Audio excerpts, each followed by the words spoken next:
പാകിസ്ഥാൻ ഇപ്പോൾ അഫ്ഗാനിസ്ഥാനെതിരായിട്ട് ഒരു തുറന്ന യുദ്ധം പ്രഖ്യാപിച്ചിരിക്കുകയാണ്. ഇതിന്റെ പ്രധാന കാരണം കഴിഞ്ഞ ദിവസം പാകിസ്ഥാന് നല്ല പണി കിട്ടി. നമ്മൾ അതിനെക്കുറിച്ച് വീഡിയോ ചെയ്തിട്ടുണ്ടായിരുന്നു. നല്ല പണിയാണ് അഫ്ഗാനിസ്ഥാൻ കൊടുത്തത്. എന്ന് വെച്ചാൽ അഫ്ഗാനിസ്ഥാന്റെ വ്യോമാതിർത്തി ലംഘിച്ചുകൊണ്ട് പാകിസ്ഥാന്റെ വിമാനങ്ങൾ എന്ത് ചെയ്തു? കാബൂളിലടക്കം പോയി ആക്രമണം നടത്തി. ഇതിനിടയിൽ അഫ്ഗാനിസ്ഥാൻ ഒരു വിമാനം വെടിവെച്ചിട്ടിട്ടുണ്ടെന്നുള്ള വാർത്തകൾ വരുന്നുണ്ട്. സോഷ്യൽ മീഡിയയിൽ കുറെ ദൃശ്യങ്ങളും ചിത്രങ്ങളും ഒക്കെ പ്രചരിക്കുന്നുണ്ട്. അതാകാൻ സാധ്യത വളരെ കുറവാണ്. പക്ഷേ വെടിവെച്ചിട്ടു എന്ന് ഔദ്യോഗികമായിട്ട് അഫ്ഗാനിസ്ഥാൻ പറഞ്ഞിട്ടുണ്ട്. പാകിസ്ഥാൻ ഇത് നിഷേധിച്ചിട്ടില്ല. ഈ അഫ്ഗാനിസ്ഥാൻ പറയുന്നത് അമേരിക്കൻ നിർമ്മിത F-16 വിമാനം തങ്ങൾ തകർത്തു എന്നാണ്. ഇതിന് സാധ്യതയുണ്ട്. കാരണം അമേരിക്കൻ F-16 വിമാനം ഒരുപക്ഷെ പാകിസ്ഥാനേക്കാൾ നന്നായിട്ട് അഫ്ഗാനിസ്ഥാൻ അറിയാം. കഴിഞ്ഞ 20 വർഷമായിട്ട് അതിനെതിരെയാണ് അവരോട് ഫൈറ്റ് ചെയ്തുകൊണ്ടിരുന്നത്. അപ്പൊ അതുകൊണ്ട് താലിബാൻ ഇത് നന്നായിട്ട് അറിയാം. അപ്പൊ ആ ഒരു വിമാനം വെടിവെച്ചിട്ടു എന്നാണ് പറയുന്നത്. മാത്രമല്ല പാകിസ്ഥാന്റെ 9 പോസ്റ്റുകളാണ് ഇന്നലെ താലിബാൻ പിടിച്ചെടുത്തത്. നിരവധി സൈനികരെ, ഏതാണ്ട് 55-ലധികം സൈനികരെ, പാകിസ്ഥാൻ സൈനികരെ താലിബാൻ വധിച്ചു എന്നും ചില റിപ്പോർട്ടുകൾ കൃത്യമായി പറയുന്നുണ്ട്. പാകിസ്ഥാൻ അഫ്ഗാനിസ്ഥാനിൽ നടത്തിയ ആക്രമണത്തിന് അഫ്ഗാൻ സൈന്യം തിരിച്ചടി നൽകുകയും ഈ തിരിച്ചടി വളരെ ശക്തമായിട്ടുള്ള ആഘാതം പാകിസ്ഥാൻ ഏൽപ്പിക്കുകയും ചെയ്തിട്ടുണ്ട്.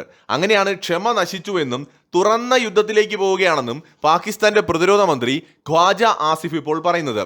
എക്സിലെ ഒരു പോസ്റ്റിലൂടെയാണ് അയാൾ പറഞ്ഞിരിക്കുന്നത്. അഫ്ഗാൻ ജനതയുടെ ക്ഷേമവും മേഖലയുടെ സ്ഥിരതയ്ക്കും വേണ്ടിയായിരിക്കണം താലിബാൻ പ്രവർത്തിക്കേണ്ടതെന്നും അദ്ദേഹം പറയുന്നുണ്ട്. തങ്ങൾ 55 പാക് സൈനികരെ വധിച്ചു എന്നാണ് താലിബാൻ പറയുന്നത്. 133 താലിബാൻ സൈനികരെ വധിച്ചു എന്ന് പാക് സൈന്യവും പറയുന്നുണ്ട്. ഇതിലിപ്പോ ഏതാണ് ശരിയെന്ന് നമുക്കറിയില്ല. പക്ഷെ പാകിസ്ഥാൻ പറയുന്ന 133 പേരിൽ തീർച്ചയായിട്ടും നിരവധി സാധാരണക്കാരുമുണ്ട്. ഒരു ഫാമിലിയിലെ 17 പേരാണ് ആക്രമണത്തിൽ കൊല്ലപ്പെട്ടത്. അഫ്ഗാനിസ്ഥാനിൽ സിവിലിയൻസിനെ കൂടി ലക്ഷ്യമിട്ടുകൊണ്ടാണ് പാകിസ്ഥാൻ ആക്രമണം നടത്തിയത്. കാരണം കൃത്യമായിട്ട് ഒരു ഉദ്ദേശം വെച്ച് പ്ലാൻ ചെയ്തുള്ള ആക്രമണം നടത്താനൊന്നും പാകിസ്ഥാൻ തയ്യാറായിട്ടില്ല. അവർ യുദ്ധവിമാനം കൊണ്ടങ്ങ് കയറി എവിടെയൊക്കെ സമയം കിട്ടിയോ അവിടെ എല്ലാം ബോംബിട്ടു. ഇതിനകത്ത് സാധാരണക്കാരായിട്ടുള്ള ആൾക്കാർ മരണപ്പെട്ടിട്ടുണ്ട്. പാകിസ്ഥാൻ കഴിഞ്ഞ ഞായറാഴ്ച അഫ്ഗാനിസ്ഥാന്റെ അതിർത്തി പ്രദേശത്തേക്ക് കടന്നു കയറിയിട്ട് ഒരു വ്യോമാക്രമണം നടത്തി. ഇതിന് വ്യാഴാഴ്ച രാത്രിയിലാണ് അഫ്ഗാനിസ്ഥാൻ തിരിച്ചടിച്ചത്. ചില ഔദ്യോഗിക സോഴ്സുകൾ തന്നെ പറയുന്ന അനുസരിച്ചാണെങ്കിൽ 9 അല്ല 12-ലധികം പാക് സൈനിക പോസ്റ്റുകൾ വരെ അഫ്ഗാനിസ്ഥാൻ പിടിച്ചെടുത്തു എന്നാണ്. ഭീകരവാദികളെ അഫ്ഗാനിസ്ഥാൻ സഹായിക്കുന്നു എന്ന് പറഞ്ഞുകൊണ്ടാണ് പാകിസ്ഥാൻ ഇപ്പോൾ ഇങ്ങനൊരു ആക്രമണം നടത്തിയിരിക്കുന്നത്. പക്ഷേ അഫ്ഗാൻ സേനയ്ക്ക് മുന്നിൽ പാകിസ്ഥാൻ തകർന്നടിഞ്ഞ ദിവസമായിരുന്നു കഴിഞ്ഞ ദിവസം. അതുകൊണ്ടാണ് ഇപ്പോൾ അവർക്കൊരു മുഴുവൻ യുദ്ധം പ്രഖ്യാപിക്കേണ്ടി വന്നത്. ഓപ്പറേഷൻ സിന്ദൂറിന്റെ സമയത്ത് ഇന്ത്യ F-16 യുദ്ധവിമാനവും ചൈനീസ് JF-17 വിമാനങ്ങളും ഒക്കെ വെടിവെച്ചിരുന്നു. ഈ വിമാനങ്ങളെല്ലാം തകർന്നു വീണത് പാകിസ്ഥാനിൽ തന്നെയാണ്. ഇത് ആദ്യം പാകിസ്ഥാൻ നിഷേധിച്ചുവെങ്കിലും പിന്നീട് പല ഘട്ടങ്ങളിലായിട്ട് ഈ സംഭവങ്ങളെല്ലാം നടന്നതാണെന്ന് വ്യക്തമായിട്ടുണ്ട്. F-16 കൂടെ വീണതുകൊണ്ടാണ് പെട്ടെന്ന് തന്നെ അമേരിക്ക പാകിസ്ഥാനെ കവർ ചെയ്യാനായിട്ട് എത്തിയത്. കാരണം ഇന്ത്യ F-16 വിമാനം തകർത്തു എന്ന് പറയുന്നത് അമേരിക്കയ്ക്ക് നാണക്കേടാണ്.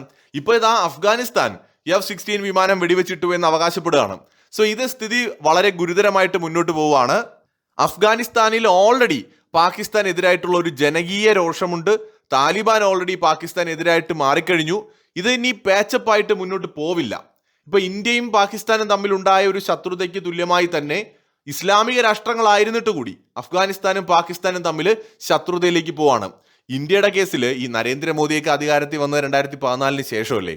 അതിന് മുന്നേ ഇവിടെ ഭരിച്ചിരുന്നത് മതേതരവാദികളായിട്ടുള്ള കോൺഗ്രസ് ആണ്. കോൺഗ്രസ് ഭരണകാലത്ത് ഈ പറഞ്ഞ പോലെ ന്യൂനപക്ഷങ്ങളും ഭൂരിപക്ഷവും എന്നുള്ള വ്യത്യാസമൊന്നും ഇല്ലാതെ എല്ലാ മനുഷ്യരെയും തുല്യമായിട്ട് കണ്ടിരുന്നു എന്നൊക്കെയാണല്ലോ പറയുന്നത്. ഏറ്റവും കൂടുതൽ ഇന്ത്യ പാകിസ്ഥാൻ യുദ്ധം ഉണ്ടായത് കോൺഗ്രസ് ഭരിക്കുമ്പോഴാണ്. അടൽ ബിഹാരി വാജ്പേയി അധികാരത്തിരിക്കുമ്പോൾ കാർഗിൽ യുദ്ധം മാത്രമാണ് ഉണ്ടായത്. പിന്നീട് ഓപ്പറേഷൻ സിന്ദൂർ, അതുപോലെ ബാലാക്കോട്ട് ആക്രമണം പോലുള്ള വിഷയങ്ങളൊക്കെയാണ് പിന്നെ മോദി ഭരിക്കുമ്പോൾ ഉണ്ടാവുന്നത്. പക്ഷെ വലിയ യുദ്ധങ്ങൾ ഏറ്റവും കൂടുതൽ ഉണ്ടായിരിക്കുന്നത് കോൺഗ്രസ് അധികാരത്തിരിക്കുമ്പോഴാണ്. കോൺഗ്രസ് അധികാരത്തിലിരിക്കുമ്പോഴൊക്കെ ഇവിടെയുള്ള മുസ്ലിം സംഘടനകളും അതിന്റെ ഭാഗമായിരുന്നു. 10-20 കോടിയോളം മുസ്ലിങ്ങളുള്ള ഒരു രാജ്യമാണ് ഇന്ത്യ.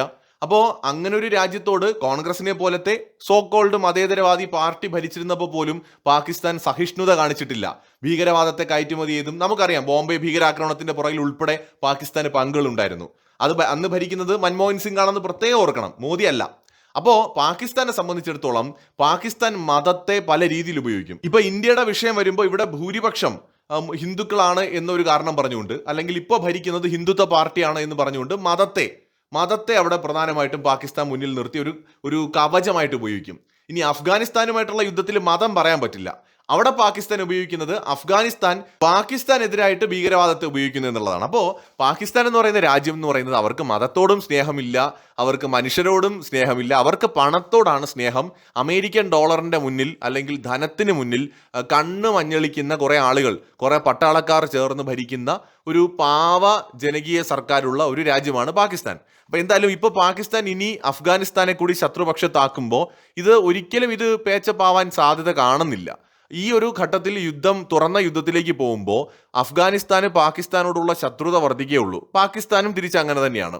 അപ്പൊ ഇതിനിടയിൽ കൂടി ഇന്ത്യക്ക് ഇതിൽ പങ്കുണ്ട്, ഇന്ത്യയാണ് ഇതിന്റെ പുറകിൽ, ഇന്ത്യയാണ് അഫ്ഗാനിസ്ഥാനെ സപ്പോർട്ട് ചെയ്യുന്നതെന്നൊക്കെ പറഞ്ഞുകൊണ്ടും ഈ ഖ്വാജ ആസിഫ് ഉൾപ്പെടെയുള്ള ആളുകൾ നിരന്തരമായിട്ട് വരുന്നുണ്ട്. അപ്പൊ ഇവിടെ ഇന്ത്യ അഫ്ഗാനിസ്ഥാനെ സപ്പോർട്ട് ചെയ്യുന്നുണ്ടെങ്കിൽ വലിയ കാര്യമായി പോയി.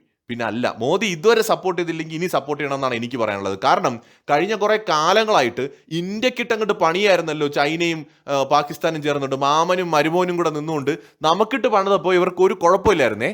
ഇന്ത്യയെ ഒറ്റയ്ക്ക് നേരിടാൻ ധൈര്യമില്ലാത്തത് കൊണ്ട്, ഒറ്റയ്ക്ക് കൂട്ടിയാൽ ഇന്ത്യയോട് കൂടില്ല എന്നറിയാവുന്നതുകൊണ്ട് ചൈനയും ഈ പറയുന്ന പാകിസ്ഥാനും ചേർന്നുകൊണ്ട് ടു ഫ്രണ്ട് യുദ്ധമുഖം ഇന്ത്യക്ക് തുറന്ന് നല്ല പണിയാണ് കഴിഞ്ഞ കുറെ പതിറ്റാണ്ടുകളായിട്ട് തന്നുകൊണ്ടിരുന്നത്.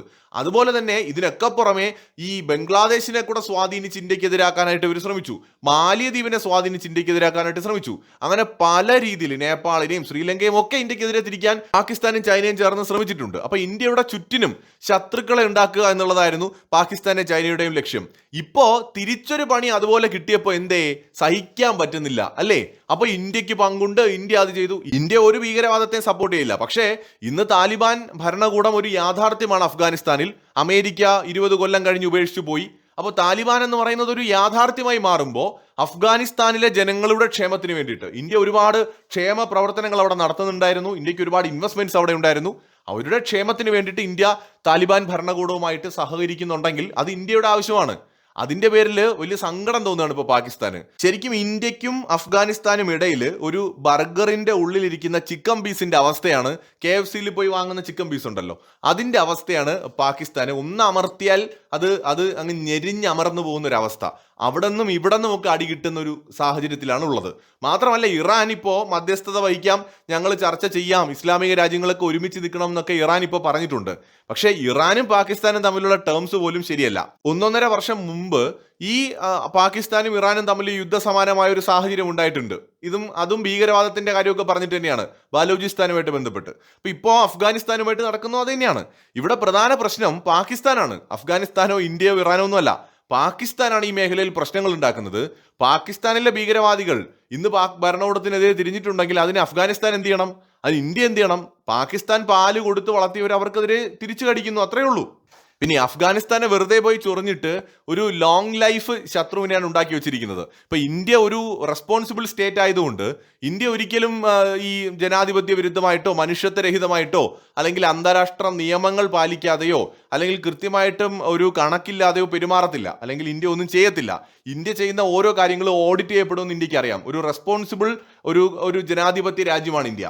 പക്ഷേ അഫ്ഗാനിസ്ഥാനിലെ താലിബാൻ അങ്ങനെയൊന്നുമില്ല. താലിബാൻ ഭരണകൂടത്തെ ഒട്ടുമിക്ക രാജ്യങ്ങളും അംഗീകരിച്ചിട്ട് പോലുമില്ല. സോ അവർക്ക് ഏത് എക്സ്ട്രീം വരെയും പോവാം, എന്തും ചെയ്യാം. അവർക്ക് ആരെയും ബോധ്യപ്പെടുത്താനില്ല. അവർ ഈ ലോകത്തോട് ശരിക്കും അവർക്കൊരു അക്കൗണ്ടബിലിറ്റി ഇല്ല. ഇന്ത്യക്ക് അങ്ങനെയല്ല. ഇന്ത്യ ഒരു ആക്രമണം നടത്തിയാൽ ലോക രാജ്യങ്ങളെ ബോധ്യപ്പെടുത്തണം.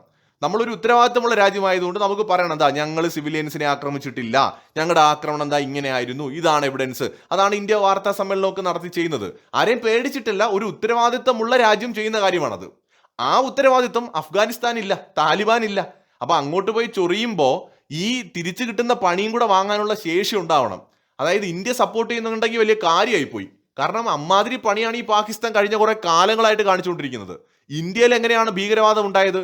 ഇന്ത്യയിലേക്ക് ആരാണ് ഭീകരവാദികളെ റിക്രൂട്ട് ചെയ്ത് അയച്ചത്? ഇപ്പൊ നരേന്ദ്രമോദി 2014 വന്നുള്ളൂ. അതിന് മുന്നത്തെ കാര്യം പറ. എന്ത് മനുഷ്യത്വരഹിതമായിട്ടാണ് മനുഷ്യരെ നിഷ്കരണം കൊന്നു തള്ളിയത് ബോംബെയില്. അപ്പോൾ ആ ഭീകരാക്രമണം നടത്തിയത് അതിന്റെ പുറകിൽ പാകിസ്ഥാനാണെന്നുള്ള എല്ലാ തെളിവുകളും ഇന്ത്യയുടെ കയ്യിൽ ഉണ്ടായിരുന്നില്ലേ? ലോകം മുഴുവൻ അത് കണ്ട് ബോധ്യപ്പെട്ടതല്ലേ? അപ്പൊ ഇന്ത്യയില് ഭീകരവാദം സ്പോൺസർ ചെയ്ത് നടത്തിക്കൊണ്ടിരുന്നത് പാകിസ്ഥാനാണെന്നുള്ളത് എല്ലാവർക്കും അറിയാം. ആ പാകിസ്ഥാന് ധാർമ്മികമായിട്ട് അഫ്ഗാനിസ്ഥാനെ കുറ്റം പറയാനുള്ള യാതൊരു അവകാശവും ഇല്ലെന്ന് മാത്രമല്ല, ഇത് പാകിസ്ഥാൻ പണി ചോദിച്ചു വാങ്ങുകയാണ്. വൈകാതെ അലമുറയിട്ട് കരയേണ്ടി വരും. മറ്റൊരു വീഡിയോയുമായി വീണ്ടും വരാം.